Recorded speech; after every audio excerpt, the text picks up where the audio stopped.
Is somebody happy in the house? If you're happy, raise your voice, shout hallelujah. This joy will never finish in our life. We always continue in our home, continue in this cathedral, in the name of Jesus. Raise your voice, say we are able. And now to 7 persons around you, say we are able. We are able. Number 3, 4, 5, 6, We are 7. able. I am able. We are able because the Lord Jesus strengthens us. Praise the Lord. Father, we thank you. As we listen to your word, speak to us. Breathe upon these words. Let them make meaning unto us the hearer. This is our prayer. In Jesus Christ's name we pray. Quickly, we will be running with the spirit of the women convention of this year, which says we are able. And the text is Numbers chapter 13, verse 30. Then Caleb silenced the people before Moses and said, we should go up and take possession of the land, for we can certainly do it.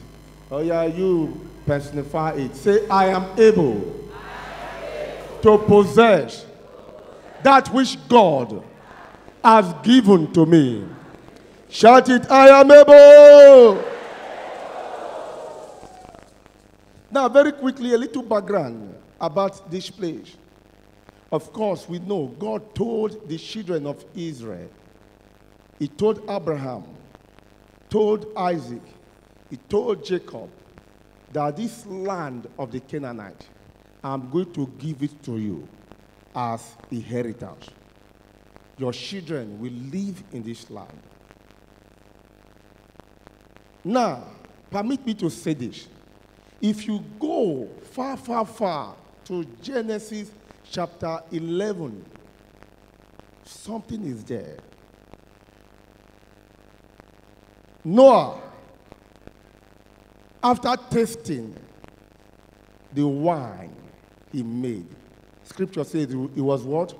He was drunk. He was intoxicated. He became naked. And one of the sons, Ham, who's supposed to cover the father's nakedness, saw the father's and he went to laugh at him, telling the other two, Papa, he don't naked there. He don't drink, he don't naked. The child that's supposed to cover the father's nakedness was making a mock of who? Of the father. I pray your children will not make a mock of you. When they're supposed to cover your nakedness, may they be available to cover your nakedness in the name of Jesus. Make a mock. When this man woke up, when the drink don't wear off, and he was told what happened, and Noah said, for doing this, you will be a slave of slaves. Hello? You see the pronouncement? And you will be what? Slave of slaves. If now who slave is better, but he go the serve slave. Slave they suffer. The suffer when he won't suffer go be waiting times 2. This man called Ham, despite the cause, the land he was dwelling, the land he holds that his children occupied, was the land flowing with milk and honey. And the one that was blessed, his land was not flowing with milk and honey. The one that was blessed, there were no giants in his land. The one that was blessed was struggling to survive. And the one that was cursed was living in the land of the Canaanite, Jebusite, Hivite, Hittite. And God said, no, something is wrong. And a man called Terah It's like that man knew God's mind. And one day said, I am tired of living in this place. I want to go to the land of what? Canaan to dwell. And Terah took Abraham, his son, and some other members of his family, and they were heading to Canaan. When they got to a place called Haran, the man, as he was settling there for some time, he died there. He couldn't continue his journey to the land of Canaan. Who knows whether Abraham was about to say, let me go back to my homeland. Let me go back to my father's land, my home place, my village.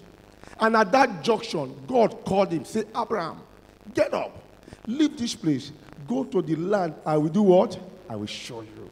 That land I will show you is the land of Canaanite. Is the land I will give to you and your children for them to do what? To possess. And Abraham started his journey. Because Abraham was a freeborn. A freeborn supposed to enjoy the land that is flowing with milk and honey. Not a slave of slaves. And Abraham started the journey. The journey landed them in Egypt. They came out of Egypt and they were in the wilderness going. In Numbers 13 and 14 contain the story. 2 years after leaving Egypt, God told them, the land is ahead. Send spies to go and spy at this land. And they picked 12 men to go and spy this land. Not just ordinary men, people that are well to do. Professionals, people that have skills. If you say warriors, you are warriors. Because a mission of that nation, you don't carry novice. You don't carry ordinary men. You carry men who are capable and able. And they chose 12. And those 12 men went out to spy the land. And when they got there, they saw for themselves. And they came back. And they were reporting of a truth. They reported the situation of the land. What they saw was what they reported. But the fear of what they saw made them to belittle their God. The fear of what they saw made them to forget the ability of God to deliver and to do what? And to save. Even when others, Caleb and Joshua, silenced them and said, no, let us go further. Let us go and advance. Let us go and take the land. And they went further and told the people, say, it's as if it never finished. Of a truth, that land we went, they were giant. They were tall, very tall. When we were walking in the midst of them, we were like what? Grasshopper. Who called them grasshopper? They called themselves what? Grasshopper. Fear. Fear. When Mama was reading his child yesterday, he talked one of the things that happened to them was what? Fear. Fear made them to call themselves grasshopper. What did it make you in your own ways? What did they call yourself? Even worse than grasshopper. Grasshopper still get life to live. He go still live for some days. But when some challenge, when we see some giant in our family, we just open our mouth to say, I don't die, oh, my own don't do it. Don't finish. And before you know, that's how it goes be. You go to do it. You go just, gradually, you they die, they go. Gradually, your own, they finish, they go. With God, all things are what? Possible. When you see challenge, you go forget that with God, all things are possible. When you see giants, you will forget that with God, all things are possible. Don't use your own might to belittle yourself. The antidote of fear is faith. Is what? That's the antidote. Faith. You need to have faith in God. In Timothy 1:7, it says, God has not given us the spirit of fear. God does not give you the spirit of fear. It means spirit of fear came from the devil. He has given unto you spirit of love, spirit of sound mind, and what? Power. That was what we were reading in the Bible portion today. Love. Love one another. Not only those that love you. Today we have made everything to be so class. We classify them. Classify them. You love those that love you. Fellow of the same order. Accountant will love only those in their profession. Learned brother will love only those in their profession. Doctor, the same. In the church, now so we still be now. If we say this at ninth love ninth. Ladies love ladies. Mothers union love mothers union. Women's guild love women's guild. Fathers union, the same. That you will even see Fathers union and Christian men fellowship. They don't want to do together. Mothers union, they say this one are mothers, so they're mothers. Women's guild, no. This one are a wife, this one are a wife. FAC, stay clear. This one are this group. Now girls guild matter with the talk, not be girls brigade. We love those that love us. We have so segregated ourselves that fellowship it together again, not do it, not the sweet. God has not given us the spirit of fear, but he has given us the spirit of what? Love, power, and sound mind. They were so afraid of the enemies, and they belittled themselves. By belittling themselves, they are belittling God. You carry God in you. Scripture says, greater is he that is in you than he that is in the world. So when you belittle yourself, remember you carry God. If God is in you and you are reducing yourself, you are equally reducing what you carry, God. And that is what they did. Even when they were encouraged, even when they heard the message of hope and faith, they refused to believe. They refused. Just like as we talk today. Now who wear the shoe? Now I know wear for the isha. I know. You try for your advice. Though. You try for your words of encouragement. Too, but now me wear the shoe. 2 years after they left Egypt, because of their unbelief, they remained in that place for another 38 years. Fear of giants. Fear of those people are powerful than us. They were in a sport for 38 years. We don't know how long we have been in one sport now.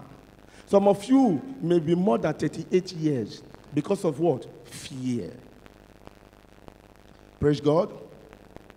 Unbelief. Number 2. Unbelief always defeats the promises of God concerning our life.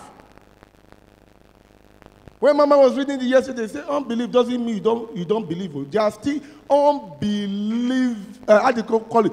Believers who have what? The spirit of unbelief. Unbelieving believers. We still have them. Unbelief. What unbelief does to you, it makes you to disobey God. This is the right thing. Just like as we say, disobedience is not merely a lack of obedience. Rather, it's the refusal to do what? To obey. You know, you just refuse. You know that believing in God will bring your blessings. Believing in God will save you. But you just decide not to believe. And that is what has kept many of us in a spot. That is a giant. Number 1 giant I mentioned now, fear. Number 2, unbelief. Number 3, pride. Another giant where they keep people today, pride. And the man, when he proud, a proud man never knows that he is what? He's proud. Because he will be the first person to tell you that, am I proud? I'm not proud, though. I'm not proud. Am I a proud man? Anyone who always come, am I proud? Just know that person is what? He's a proud man. For you to even make such a statement, you are proud. You are not to bear witness for yourself. Those who are seeing you will bear witness. Not you. Come in to say, see, am I proud? You mean you are proud. Let the people judge. Scripture says, by their fruit, we shall do what? Not by their words, not by their words, by their fruit, their behavior, how they are doing it. That also links to today's message. Mass righteousness in eternal perspective. Oh, how God they look you, how you they behave. You may think you are right. You may think you are okay. But God is seeing you. There is plenty command, question mark in your life. Plenty question marks in your life. Pride. Another giant is unforgiveness. Unforgiveness. Unforgiveness is the heart of so many. Thank God. Mothers sang today. Fathers sang here today. And all of us, they are happy. It's possible that in this congregation, a woman will be saying, "See, my husband, they happy for you now. See, they happy for you now. See, they happy for you now. Yeah, man. If he reach us now, it will become 30 years." It's also possible. As the women were singing, and I will say, "See, now let's church for the holy. Holy church now for the godly. If he reaches now something else she do it. She did. Because of something she did, maybe 5 years ago, you are still harboring it in your heart. They carry on. They carry on. Child of God, how are we going to conquer the giants? When there is unforgiveness in our heart. If you cannot forgive your wife, if you cannot forgive your husband, which giant you want to conquer? When the giants are using those tools to work against you, to weaken you, to bring you down. Then we have doubt. Doubt. When you doubt, it looks like unbelief. But they have, so they are related, but they are not the same. Doubt. You doubt God's promises. It not go happen. You are not sure. It cannot. Then another one is lost. Lost. You lost after other people. This one I would do more rampant now for church. Let me talk again about church. Lost. Just as we are here now. There are many of us who lost after other girls and women looking. Some of them don't confess you. You don't know. They don't confess you. How can you, a man that is up to 60 years, a little girl that is coming up, maybe he has no one to help. You who's supposed to be helping that girl. You go tell the girl, say, "I must take you to one guest house first. Now your ATM day. You must reach that guest house. And we belong to one family, body of Christ." You. I'm talking to you. You just lost.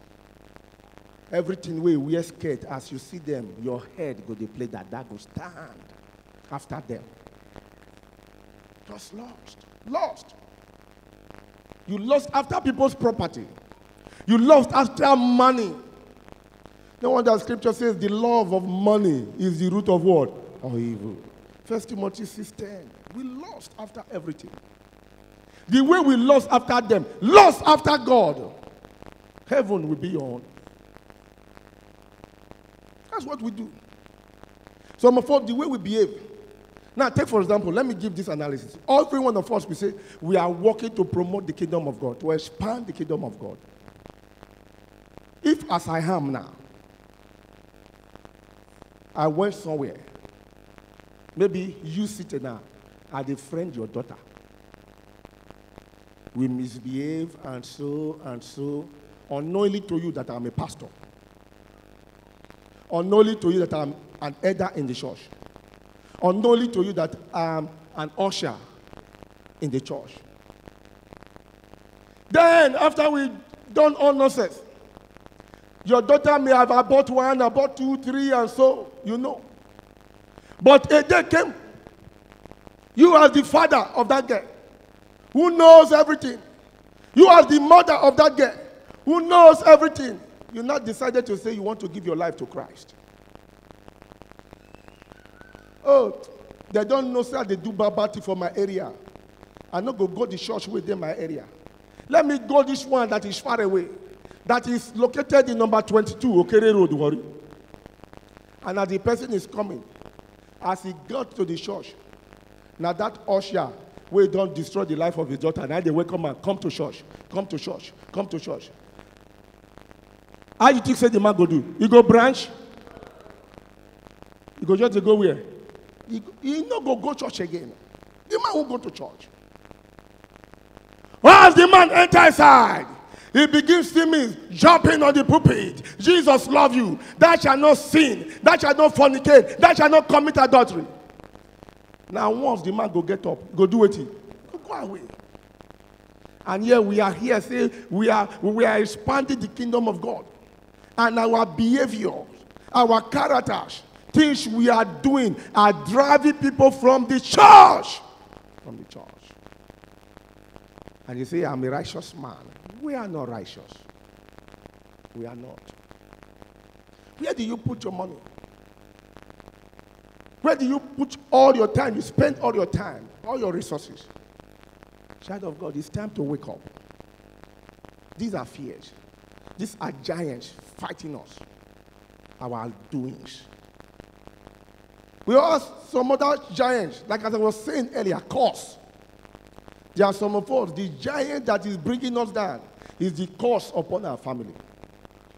Every year, vicar will stand at the altar and announce, bring your family name to where? To the altar.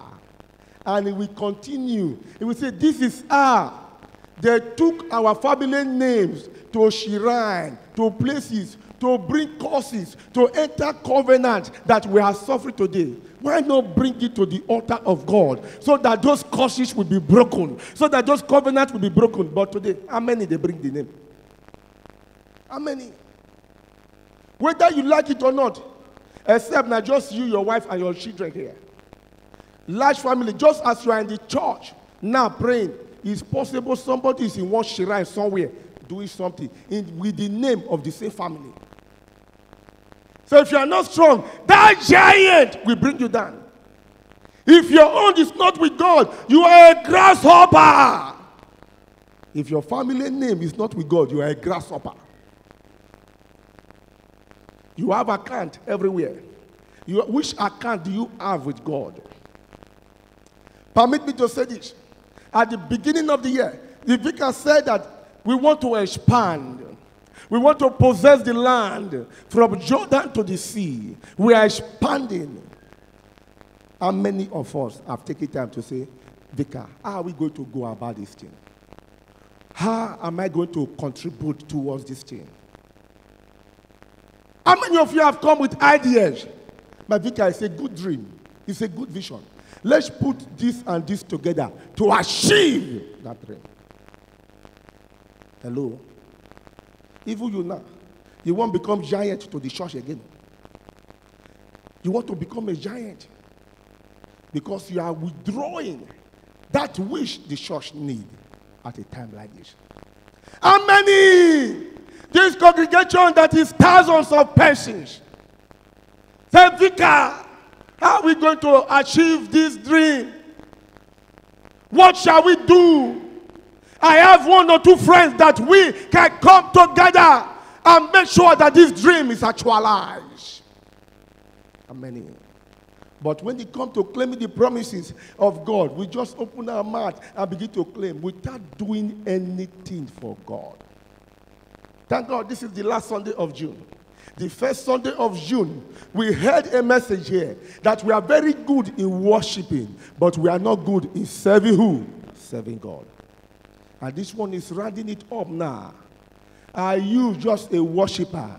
Or you serve God with your time? You serve God with your talents? You serve God with your treasure? Ask yourself. Money, money, money, money you are keeping, you are storing. Money will not take you to heaven. Money does not save.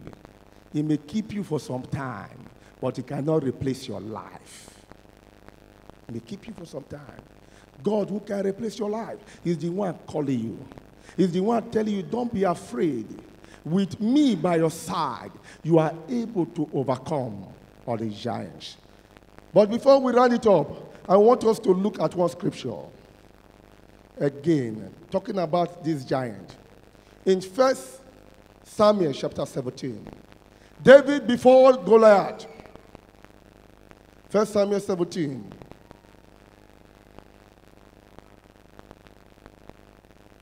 Now look at verse 23. Look at what people say. As he was talking with them, Goliath, the Philistine champion. Which name they call the man there? Church, which name they call him? Champion. People were calling him what? Champion. Including the Israelites who went to battle. They were calling their enemies. They were calling the giant of their enemies. Who? Champion. This giant, the champion. He go finish us. Okay, when David came, a man of faith, make you see how David called that man where people call champion. Verse 26. Let's see verse 26. David asked the men standing near him, what will be done for the man who kills these Philistines and remove this disgrace from Israel? Who is this uncircumcised? Hello? You see the language now. Some they say now who? Champion. Another man come, he say now who? Uncircumcised. How did you call your problems? You magnify them so big. Of course, doctors don't help us, so they magnify them. And when they just come, they go give them one big name. Only the name self, you don't defend. I pray, whatever that have stand so tall, every giant that have stand so tall above you, they go down by fire in the name of Jesus. Raise your voice, shout it, I am able to bring down every giant from my father's house, from my mother's house. I bring them down. I bring them down. I bring them down. I bring them down. That mountain, that giant. Raise your voice, say, go down. Shout it 7 times. That giant. That giant. That giant. That giant. That giant. That giant. That giant.